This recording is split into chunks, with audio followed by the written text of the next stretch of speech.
garis biru itu membuat seorang wanita memekik kesenangan. Senyum bahagia diiringi air mata terharu yang menetes di pelupuk matanya. Wanita bernama Kinanti itu memandangi benda panjang berwarna putih dan tipis dengan 2 garis biru tertera jelas di salah satu ujungnya. Matanya berbinar-binar, seakan-akan benda kecil itu terlihat seperti berlian. Ia mengusap air matanya dan keluar dari kamar mandi.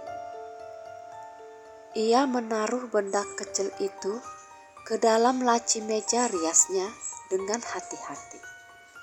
Seakan-akan benda itu bisa pecah kapan saja. Di lain tempat, seorang pria bernama Damar sedang mematikan komputer di kantornya. Tak lupa ia membereskan barang-barangnya. Ia lelah sekali dan ingin segera pulang.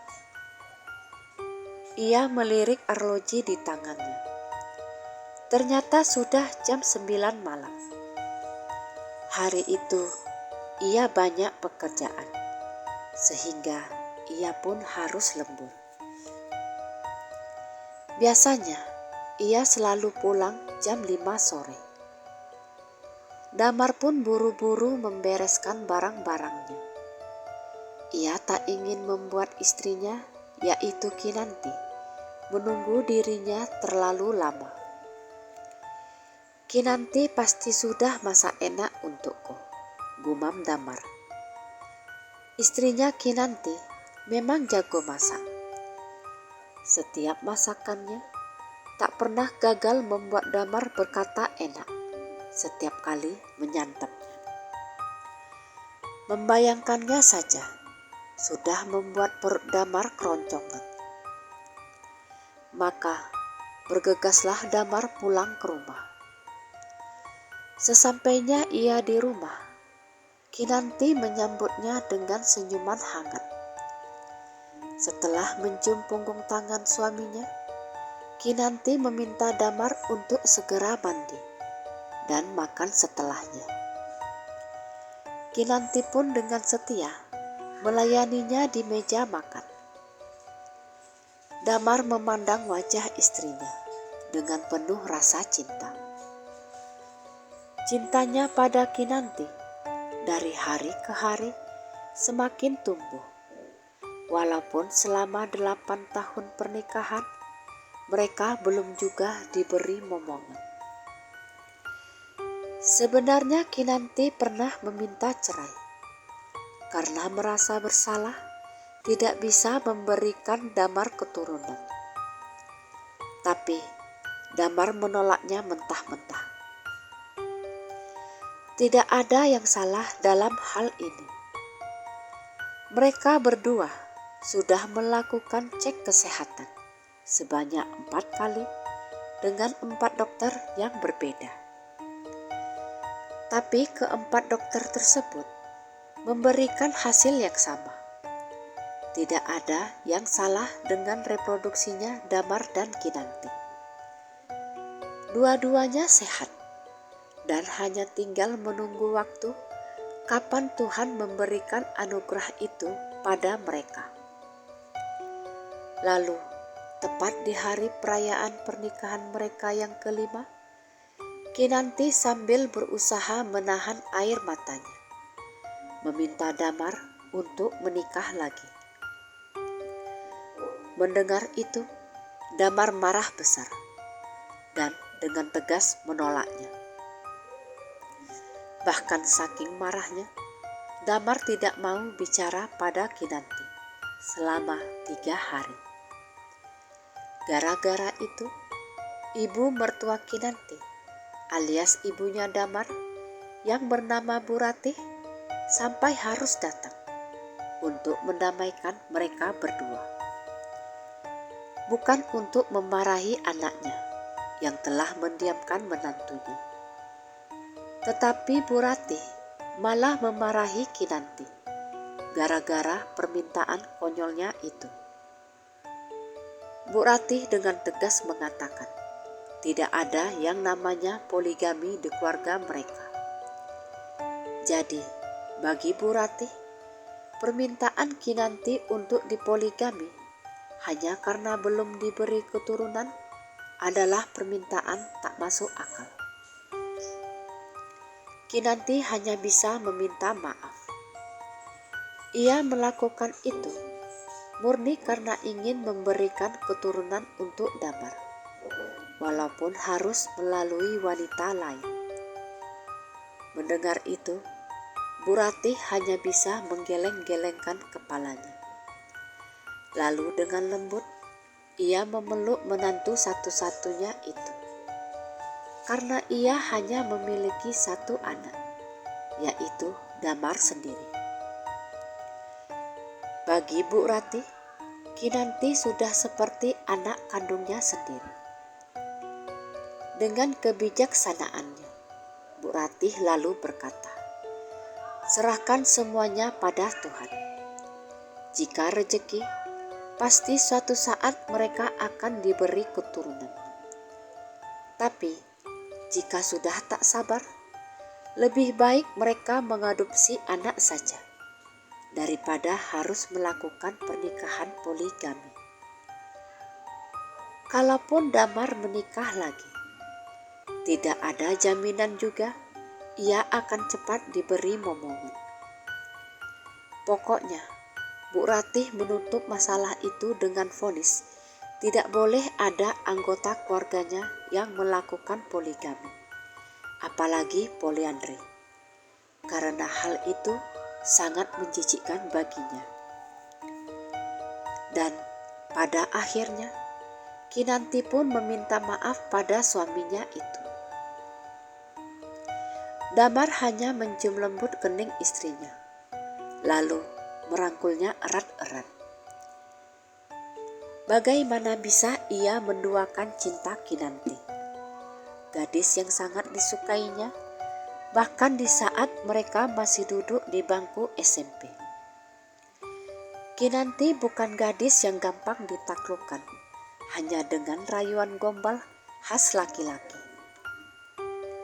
Bahkan Damar harus merasakan 2 kali penolakan dari Kinanti ketika ia menyatakan perasaannya.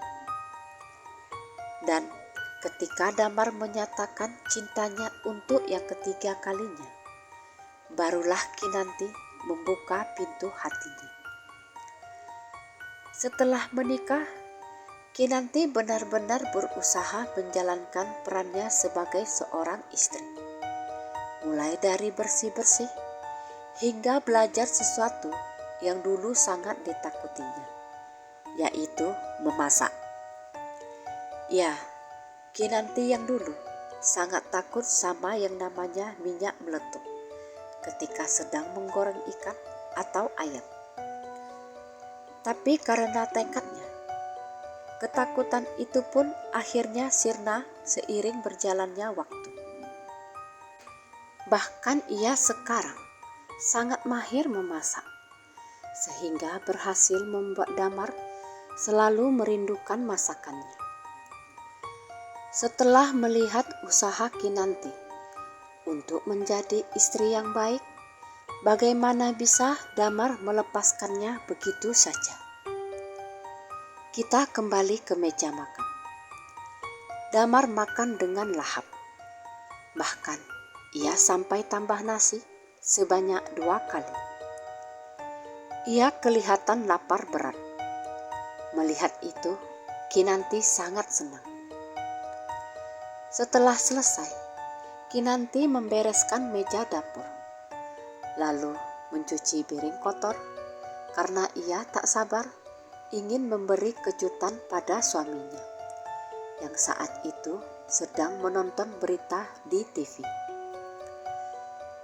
Setelah selesai, Kinanti mengambil si benda kurus panjang itu dari laci, lalu ia pun menghampiri Damar.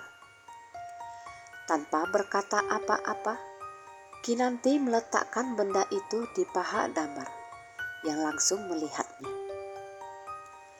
Damar tidak mempercayai pandangannya. Apa ia tak salah lihat? Dua garis biru itu terlihat sangat jelas. Damar bahkan tak sanggup berkata-kata. Ia hanya menoleh kepada istrinya, seakan-akan bertanya, apakah ini nyata? Yang dijawab Kinanti dengan anggukan kecil. Sedetik kemudian, Damar bersorak kegirangan.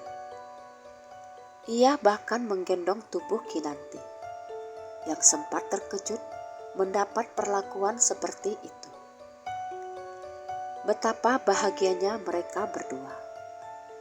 Buah hati yang sudah dinanti-nanti selama 8 tahun akhirnya datang juga. Tapi Damar tak puas hanya dengan tespek saja. Ia memutuskan membawa Kinanti ke rumah sakit untuk memastikan kehamilan tersebut. Ternyata hasilnya sama. Dokter menyatakan Kinanti tengah mengandung 10 minggu. Tanpa terasa, setitik air mata jatuh juga dari mata Damar. Ia benar-benar merasa bahagia. Selepas dari rumah sakit, Damar menelpon kedua orang tuanya yang berada di kota sebelah, memberitahu mereka bahwa Kinanti sedang berbadan 2. Berita itu tentu saja membawa sukacita buat kedua orang tua tersebut. Apalagi Damar anak mereka satu-satunya. Dan secara otomatis ini adalah bakal calon cucu pertama mereka. Tapi mendadak Bu Ratih menjadi sewot khasnya emak-emak ketika menasihati anaknya yang sedang mengandung. Ia memberi wejangan apa yang boleh dan yang tak boleh dilakukan wanita selama masa kehamilan. Ia juga merekomendasikan makanan dan minuman apa saja yang bagus buat ibu hamil. Kinanti hanya bisa mengiyakan perkataan ibu mertuanya itu. Walaupun mungkin di antara makanan dan minuman yang direkomendasikan itu ada yang tidak disukainya. Selama kehamilannya, Damar dan Bu Ratih semakin perhatian pada Kinanti. Mereka pun semakin rajin menelpon Kinanti, hanya sekedar menanyakan apakah ia sudah minum vitamin dan susu ibu hamilnya. Kinanti senang dengan perhatian itu, tapi ada kalanya ia merasa pusing juga kalau tiap saat selalu diteleponi. Tapi Kinanti memaklumi tingkah suami dan mertuanya tersebut. Waktu terus berjalan, hingga tak terasa usia kehamilan Kinanti sudah hampir masuk 9 bulan.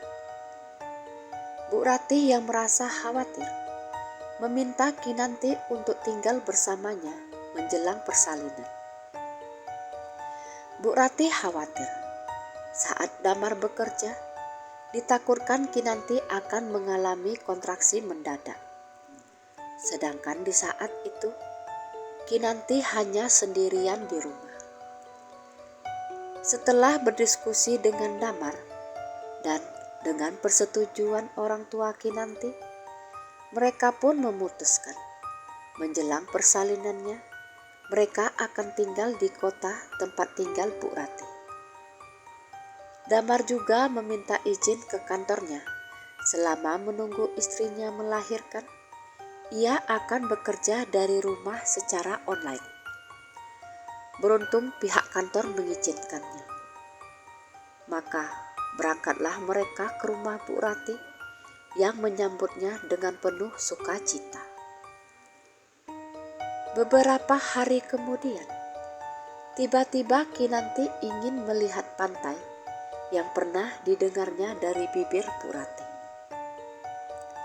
Dulu Bu Ratih sempat bercerita kalau ada pantai yang sangat cantik tak jauh dari tempat tinggalnya. Kinanti penasaran dan ingin segera melihatnya. Damar sempat menolaknya, tapi Bu Ratih menyuruhnya mengantarkan Kinanti dengan alasan sepertinya itu keinginan si Jabang Bayi. Akhirnya Damar dan Kinanti pun mendatangi pantai tersebut. Ternyata memang sangat indah. Tapi sesuai nasihat Bu Ratih, Kinanti tidak berenang. Ia hanya berjalan-jalan menyisiri putihnya pasir. Lalu, di saat menikmati indahnya suasana pantai, tiba-tiba Kinanti merasakan mules di perutnya. Awalnya dipikirnya, ia ingin buang air besar. Tapi lama-lama, rasa sakitnya luar biasa. Hingga mereka pun tersadar jika jangan-jangan Kinanti akan segera melahirkan. Damar panik, tapi ia berusaha untuk tenang. Ia sama sekali tidak punya pengalaman menghadapi wanita yang ingin melahirkan. Yang bisa dilakukannya hanya mencari rumah sakit terdekat. Dan selama perjalanan, Damar meminta Kinanti untuk bertahan sebentar lagi. Akhirnya di ujung jalan, samar-samar Damar bisa melihat penampakan sebuah rumah sakit. Damar lega. Akhirnya ia menemukan rumah sakit terdekat. Beberapa suster menyambut mereka, lalu membawa Kinanti ke ruang bersalin. Tak lama, seorang dokter datang untuk membantu persalinan tersebut. Damar duduk menunggu sambil harap-harap cemas. Ia menelpon ibunya, tapi sama sekali tak ada sinyal. Ia juga mencoba menelpon mertuanya, tapi tetap tak ada sinyal. Damar ingin memberitahu mereka semua bahwa Kinanti akan melahirkan. Tapi bagaimana bisa ia melakukannya ketika sinyal ponsel pun tak bisa ia dapatkan? Tidak mungkin ia pulang dan meninggalkan Kinanti sendirian. Yang bisa ia lakukan hanya menunggu di rumah sakit yang hening itu. Tak lama kemudian, keheningan itu pun pecah dengan suara tangisan bayi. Tangisan itu terdengar sangat merdu di telinga Damar. Kinanti berhasil melahirkan seorang bayi laki-laki yang sehat secara normal. Lalu keesokan harinya, mereka pun pulang membawa si bayi kecil yang tampan. Ketika keluar dari rumah sakit, Damar memperhatikan ada beberapa orang yang melintas di depannya, memperhatikan mereka dengan tatapan heran. Damar merasa tidak ada yang salah dengan dirinya maupun Kinanti. Oh, mungkin karena bayiku terlalu tampan, pikir Damar sambil tersenyum. Mereka pun segera pulang ke rumah. Sesampainya di rumah, betapa terkejutnya orang tua Damar melihat Damar pulang-pulang menggendong seorang bayi. Bu Ratih langsung heboh dan mencecar mereka dengan beberapa pertanyaan. Damar lalu menceritakan apa yang telah mereka alami semalam. Dari Kinanti yang kontraksi, hingga mereka menemukan rumah sakit di ujung jalan. Dan betapa profesionalnya pihak rumah sakit dalam menangani persalinannya Kinanti. Orang tua Damar terkejut mendengar cerita itu. Itu tidak mungkin, kata Bu Ratih. Damar mengatakan, memang itulah yang terjadi. Lagi pula, apanya yang tak mungkin? Bu Ratih menghembuskan nafas berat, lalu berkata, kalau rumah sakit yang dimaksud Damar adalah rumah sakit yang sudah tutup dan terbengkalai selama 20 tahun. Damar dan Kinanti hanya bisa berpandangan bingung.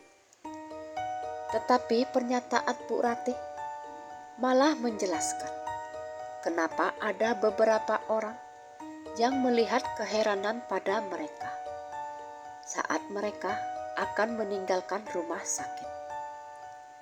Apakah mereka bingung kenapa ada sepasang suami istri membawa seorang bayi keluar dari rumah sakit terbengkalai itu? Damar juga menyadari betapa sunyinya suasana di rumah sakit. Dan hal itu juga menjelaskan kenapa tidak ada sinyal ponsel di sana. Jadi, siapakah sebenarnya tim dokter yang sudah membantu persalinan Kinanti? Entahlah.